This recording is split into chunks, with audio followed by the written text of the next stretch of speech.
The Cabinet Committee on Economic Affairs recently approved the proposal of the Ministry of Information and Broadcasting regarding the BIND scheme at a cost of 2,539.61 crore up to 2025 to 26. It is a central sector scheme which provides financial support for the infrastructure development of Prasar Bharati, that is All India Radio AIR and Doordarshan DD.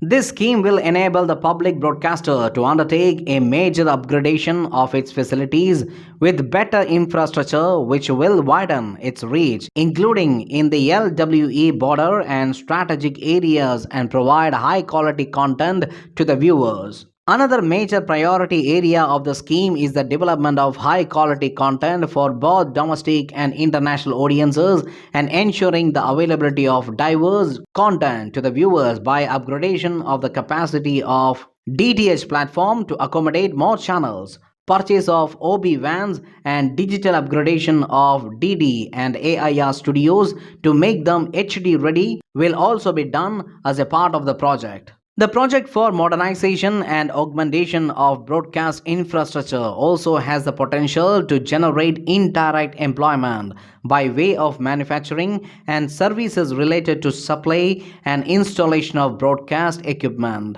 The scheme will increase coverage of AIR FM transmitters in the country to 66% by geographical area and 80% by population, up from 59% and 68% respectively. It also envisages free distribution of over 8 lakh DD free dish STBs to people living in remote, tribal, LWE and border areas.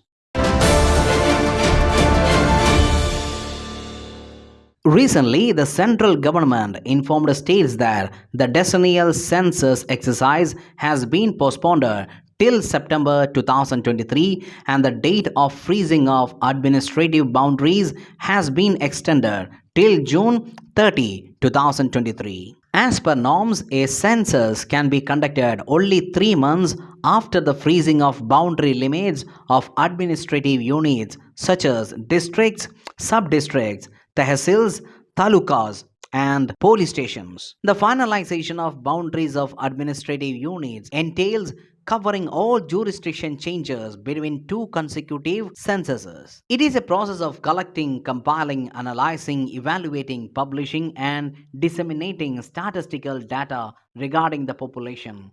It is being conducted at an interval of 10 years. In India, the census was first started under British Viceroy Lord Mayo in 1872 and the first synchronous census in India was held in 1881.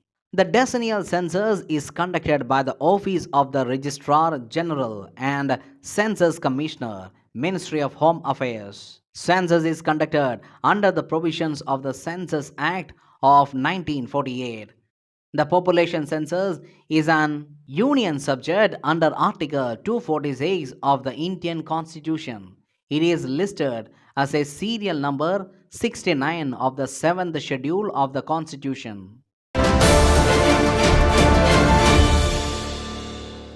Prime Minister Narendra Modi inaugurated 108th Indian Science Congress ISC through video conferencing. This year's ISC is being held at RTM Nagpur University, Maharashtra. Addressing the inaugural session of the 5-day event, Prime Minister said, India's scientific community will play an important role in achieving the heights India will reach in the next 25 years. He said, in the field of science, India has found its place in the top 10 countries of the world. Till 2015, in 130 countries, India was at 81st place in the Global Innovation Index. In 2022, we leapt to 40th place. Mr. Modi said India is among the top 3 countries in PhDs and startup ecosystem. Prime Minister called upon the scientific community to work on subjects that are important for the entire humanity and increasing needs of India. He said, if scientific community works towards the innovation of energy requirements, it will help the country. Mr. Modi said the increasing participation of women is a reflection of the progress of society and science. He said, in the 21st century of India, we have two things in plenty: data and technology. These can take India's science to new heights. He said, data analysis is rapidly moving ahead. It helps in converting information into insight and analysis into actionable knowledge. The focal theme of this year's ISE is Science and Technology for Sustainable Development with Women Empowerment. The Science Congress will witness discussions on issues of sustainable development, women empowerment, and role of science and technology. The participants will discuss and deliberate on ways to increase the number of women in higher levels of teaching, research, and industry, along with trying to find ways to provide women with equal access to science, technology, engineering, mathematics, education, and economic participation. A special program to showcase the contribution of women in science and technology will also be held, which will also witness lectures by renowned women scientists. On January 2nd, the Ministry of Home Affairs constituted a high-powered committee chaired by the Minister of State for Home Nityananda Rai for the Union Territory of Ladakh. The committee will discuss measures to protect the region's unique culture and language, taking into consideration its geographical location and strategic importance. Ensure protection of land and employment for the people of Ladakh. Strategize inclusive development and discuss issues related to empowerment of Ladakh autonomous hill district councils of Leh and Kargil. After the unique status of formerly existing state of Jammu and Kashmir under Article 370 of Constitution was read down by Parliament on August 5, 2019, civil society organizations in Ladakh have been calling for the protection of land, resources and jobs for the previous 3 years. The sixth schedule under Article 244 of the Constitution protects the autonomy of tribal population through creation of autonomous development councils which can frame laws on land, public health and agriculture. As of now, 10 autonomous councils exist in Assam, Meghalaya, Tripura and Mizoram. As per 2011 census, the total population of Ladakh was 2,74,289 and nearly 80% of them are tribals.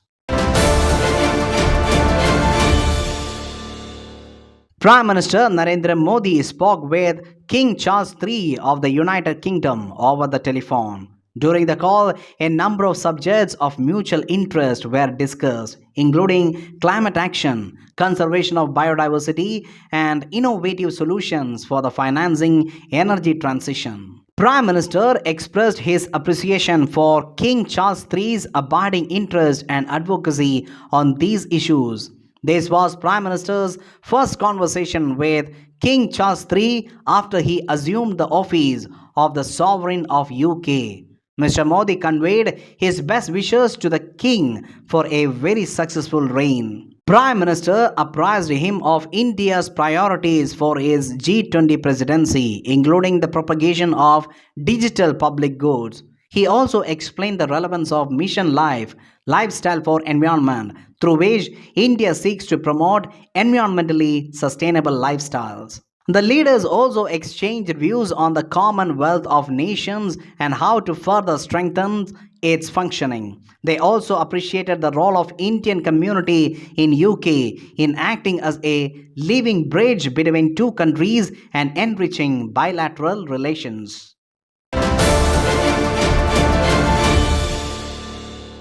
Commerce and Industry Minister Piyush Goyal said that India has the potential to become a world leader in footwear and leather with efforts of both government and industry. He was addressing the Council for Leather Exports National Export Excellence Award function in New Delhi. Mr. Goyal expressed hope to achieve higher exports than last year, both in goods and services. He asked the leather industry to utilize the free trade agreements being signed by India with various countries to grow. The minister cited the example of UAE, where exports in the sector registered a jump of 64% in November last year as a result of new agreement. Mr. Goyal emphasized that the Indian industry has huge untapped potential. He informed that the government is working on formulating a new scheme to support the manufacturing of machinery requirement in the industry. Several loan agreements have been signed by the government and Asian Development Bank to boost the infrastructure sector in the country. The Finance Ministry said a loan agreement was signed worth 350 million US dollars to improve connectivity in Maharashtra, and a loan agreement worth 300 million US dollars will be utilized to upgrade over 300 kilometers of state highways and major district roads in Assam. To improve energy security, quality of supply, efficiency and resilience of power sector in Tripura, the Asian Development Bank and the government has signed a $220 million loan agreement. The ministry said a loan agreement worth 350 million US dollars was signed to build new lines and improve the connectivity of metro rail system in Chennai.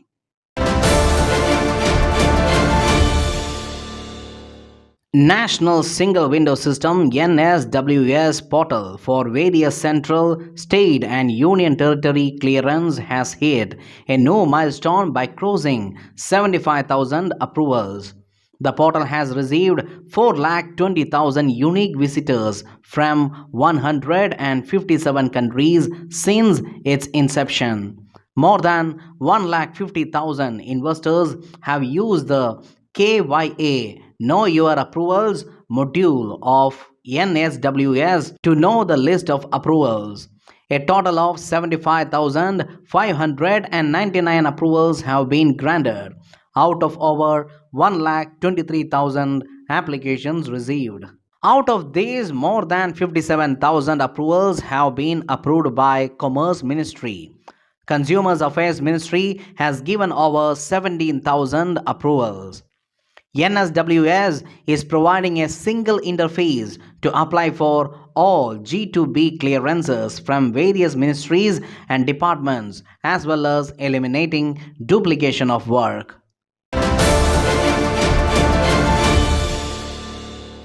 National Commission for Scheduled Tribes recently said that Forest Conservation Rules 2022 will invariably violate the Forest Rights Act 2006. It was established by amending Article 338 and inserting a new Article 338A in the Constitution through the Constitution Act 2003. By this amendment, the erstwhile National Commission for Scheduled Castes and Scheduled Tribes was replaced by two separate commissions, namely the National Commission for Scheduled Castes and NCST, from 19th February 2004. The term of office of chairperson, vice chairperson and each members is 3 years from the date of assumption of charge. The chairperson has been given the rank of Union Cabinet Minister and the vice chairperson that of a Minister of State, and other members have the ranks of Secretary to the Government of India. To monitor safeguards provided for STs under the Constitution or under other laws, to inquire into specific complaints related to the rights and safeguards of STs, to advise in the planning process related to the socio-economic development of STs, to submit report to the President annually and other times on welfare measures required related to socio-economic development of STs, and to discharge such other functions in related to STs. Youth Affairs and Sports Minister Anurag Singh Thakur will launch the themes of Y20 Summit logo and website in New Delhi on January 6 in the curtain raiser event of Y20 Summit, India. The Y20 is the official youth engagement group for the G20, the forum for the world's largest and most advanced economies. The Y20 is a process which brings together young leaders from across the globe to discuss and debate global challenges and agree policy recommendations they would like to see G20 leaders take forward. The list of policy recommendations is known as Communique, which is announced publicly at the Y20 summit and presented to world leaders as a part of the official G20 summit. India is hosting the Y20 summit for the first time.